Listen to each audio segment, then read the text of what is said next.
je suis aujourd'hui avec Michel Perrault, donc merci beaucoup de m'accorder du temps pour cette interview. Ce projet-ci, donc le temps des féminismes, c'est un projet qui est né quand et combien de temps a pris cet échange avec Eduardo Castillo?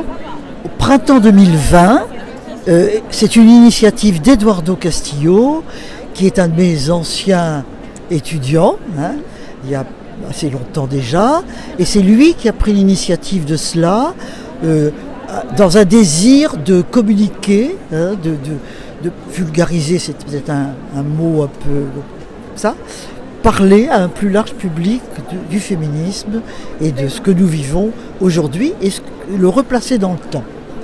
Voilà, il y a une perspective historique dans ce livre. Et vous parliez, quand on s'était rencontrés la dernière fois, des féminismes. Et c'est pour ça que vous avez intitulé Le temps des féminismes. Pourquoi est-ce qu'il y a ce pluriel? En tout cas, est-ce que c'est générationnel? Est-ce que c'est cette volonté de dire qu'il y a une pluralité de féminismes? Les femmes sont nombreuses, elles ne pensent pas toutes de la même façon. Le féminisme non plus, parce que ce sont des questions difficiles. Et il est normal que quand ces questions se posent, on puisse avoir des opinions différentes.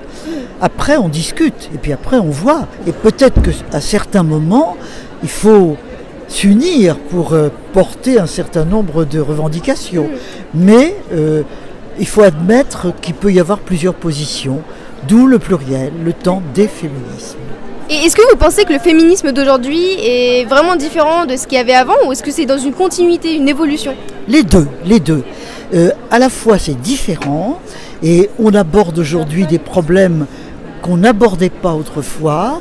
La question du corps est depuis longtemps centrale, mais par exemple dans MeToo, on voit que c'est l'intimité du corps qui est véritablement en jeu, chose dont on n'aurait pas parlé dans les années 70 par exemple. Il y a donc une continuité, une nouveauté, mais aussi une continuité. Si on reprend la question du corps, elle est centrale depuis longtemps. Quand les femmes des années 70-80 se battaient pour l'interruption volontaire de grossesse obtenue dans la loi Veil de 75, c'était bien le corps des femmes qui était au centre de la question. Mais avec MeToo, on voit que c'est une autre frontière du corps. D'accord. Et juste une dernière question, vous avez voulu que ce livre soit aussi à destination des plus jeunes générations, avec une volonté de le faire aussi doux, pédagogique. Est-ce que c'était aussi pour toucher le plus large public possible et parler de ce féminisme justement à plusieurs générations et à tout le monde? Certainement oui. Certainement, les jeunes générations, c'est essentiel. Vous êtes l'avenir. Mais peut-être faut-il... C'est peut-être pas une question d'oubli, mais de compréhension.